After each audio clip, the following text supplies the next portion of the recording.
నమస్తే, welcome to our channel. నేను మీ Venkatesh. Welcome to our channel. అయితే ఇక్కడ ఉమ్మడి కరీంనగర్ జిల్లాకు సంబంధించి జగిత్యాల నియోజకవర్గంలో రభస ఘోరంగా జరుగుతూ ఉన్నది. ఇక్కడ ఏంటంటే ఎమ్మెల్యే వర్సెస్ అక్కడ జీవన్ రెడ్డి కొనసాగుతా ఉన్న నేపథ్యం చూస్తూ ఉన్నాం. మరి ఆయననేమో బీఆర్ఎస్లో ఉన్నానంటాడు, ఈయననేమో కాంగ్రెస్లో బీఫామ్లు పంచుకుంటా ఉన్న నేపథ్యం చూస్తూ ఉన్నాం.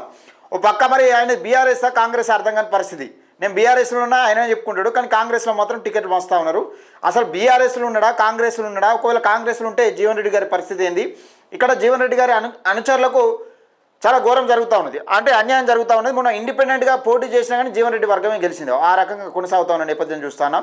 ఏదేమైనప్పటికీ పొమ్మన లేక పొగబెట్టినట్టుగా జీవన్ రెడ్డి గారికి ఒక చేదు అనుభవం కొనసాగుతున్నట్టుగా తెలుస్తూ ఉంది. దానికి సంబంధించి ఒక వార్త వచ్చింది. అయితే పార్టీలో ఉండాలా వద్దా త్వరలోనే నిర్ణయం ప్రకటిస్తా, పార్టీ మార్పుపై కార్యకర్తలు నాయకుల అభిప్రాయం తీసుకుంటా, ఆ తర్వాతే డిసిజన్ తీసుకుంటా. తుమ్మడి హట్టిన త్వరగా పూర్తి చేయాలి. మాజీ మంత్రి కాంగ్రెస్ నాయకులు జీవన్ రెడ్డి అని ఒక వార్తను అయితే చూస్తున్నాం. అయితే పార్టీలో ఉండాలా కొనసాగాల వద్దా అంటే మరి నిజంగా బయటకు వెళ్తాడు ఏందని డౌట్ వస్తుంది. ఒకసారి చూద్దాం దానికి సంబంధించిన వార్త. రైట్, ఇది కాంగ్రెస్ పార్టీలో తనకు ఇబ్బందులు ఎదురవుతున్న విషయం వాస్తవేనని, కానీ తాను కాంగ్రెస్లో ఉండాలా వద్దా అనేది ఇంకా నిర్ణయించుకోలేదని, త్వరలోనే ఈ విషయంపై ఓ నిర్ణయాన్ని ప్రకటిస్తామని మాజీ మంత్రి జీవన్ రెడ్డి అన్నారు. జగిత్యాలలోని ఇందిరా భవన్లో మంగళవారం ఆయన మీడియాతో మాట్లాడారు. ఈ సందర్భంగా పార్టీ మార్పుపై కీలక కామెంట్స్ చేశారు.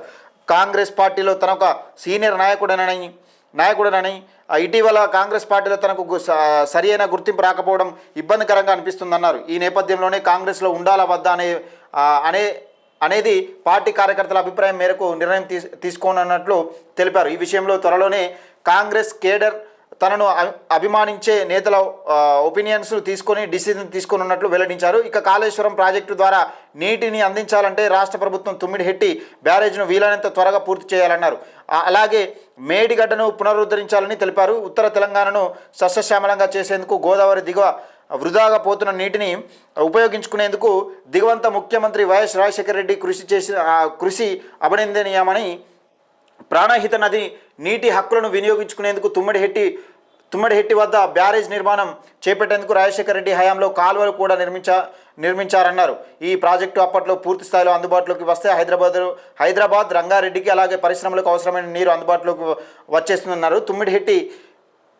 తుమ్మిడిహెట్టి పనులు టెండర్ దశలోనే నిలిచిపోవడం బాధాకరమన్నారు. మేడిగడ్డ అన్నారం సుందీలకు మరమ్మతులు చేపట్టాలని జాతీయ డ్యామ్ సేఫ్టీ సంస్థ సూచించిందన్న జీవన్ రెడ్డి, ఆ దిశగా రాష్ట్ర ప్రభుత్వం చర్యలు తీసుకుంటే బాగుంటుందన్నారు. రేవంత్ సర్కార్ ఆ బ్యారేజ్ మరమ్మతులు పనులు చేయించి ఆ డబ్బులను కాంట్రాక్టు వద్ద నుంచి రికవరీ చేయవచ్చని తెలిపారు. ఒకవేళ సదరు కాంట్రాక్టు సంస్థ కనుక వినకపోతే వారిపై క్రిమినల్ కేసులు పెట్టించి ప్రాసిక్యూషన్ చేపట్టవచ్చన్నారు.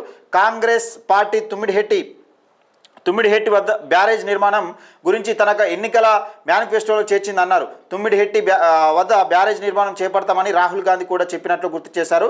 152 మీటర్ల నీటిని తరలించేందుకు తవ్విన కాలువలు 148 మీటర్ల నీటిని తరలించేందుకు రీడిజైన్ చేయవచ్చన్నారని ఒక వార్తను అయితే చూస్తున్నాం. దీనికి అంటే ఒక విధంగా చెప్పాలంటే ప్రతిపక్షంలో ఉన్న నాయకుడు ఏ విధంగా మాట్లాడతారో జీవన్ రెడ్డి గారు ఆ విధంగా మాట్లాడుతున్నట్టుగా కనబడతా ఉంది. అంటే రాష్ట్ర ప్రభుత్వంకి హామీలు ఇచ్చింది. రాష్ట్ర ప్రభుత్వం అంటే ఎవరో కాదు, మళ్ళీ ఇళ్ళ పార్టీ. ఈ కాంగ్రెస్ పార్టీలో ఉన్నాడు, కాంగ్రెస్ పార్టీ గురించే మాట్లాడుతూ ఉన్న నేపథ్యం చూస్తూ ఉన్నాం. ఏదేమైనప్పటికీ జీవన్ రెడ్డి గారిని పొమ్మన లేక పొగబెడుతున్నట్టుగా రేవంత్ రెడ్డి కనబడతా ఉంది. ఎందుకంటే సీనియర్ నాయకుడు రేపు దేనికైనా కానీ కాంగ్రెస్ అధిష్టానంలో ఒక సీనియర్ నాయకుడు ఉంటే తనకే ప్రమాదం. కాబట్టి రేవంత్ రెడ్డి గారు చాకచక్యంగా జీవన్ రెడ్డి గారిని ఒక పక్కకు తప్పించాలనే ప్రయత్నం చేస్తున్నట్టుగా నడుస్తూ ఉన్నది. ఇదైతే క్లియర్గా కనబడతా ఉంది. మరి జీవన్ రెడ్డి గారు ఎలాంటి నిర్ణయం తీసుకుంటారు? నిజంగా జీవన్ రెడ్డి గారు కనుక ఒకవేళ నిజంగా బీజేపీలోకి పోయే అవకాశం ఉన్నదా అంటే అక్కడ బోగస్ రావణ్ గారు ఉన్నారు, అక్కడ బీజేపీ నుంచి ఉన్నారు. మరి నిజంగా ఎందులో పోయే అవకాశం ఉంటుంది? ఇక్కడ ఎమ్మెల్యే గారు డాక్టర్ సంజయ్ గారు మరి వీళ్ళకు బీఆర్ఎస్ కాంగ్రెస్ పార్టీలకు వచ్చిన కాబట్టి వాళ్ళకు బీఆర్ఎస్లో పోయే అవకాశం ఉంటుందా ఏందన్నది చూసే ప్రయత్నం చేద్దాం. అయితే ఏం జరుగుతుందని చూసే ప్రయత్నం చేద్దాం. మొత్తానికైతే జగిత్యాల జిల్లాలో కాంగ్రెస్లో కుంపటి అన్నట్టుగా కుంపటి రాజేశ్వరు కాంగ్రెస్ పార్టీలో ఇద్దరిని ఇమడలేకపోతున్నారు. అది జగిత్యాల జిల్లాకు సంబంధించి న్యూస్.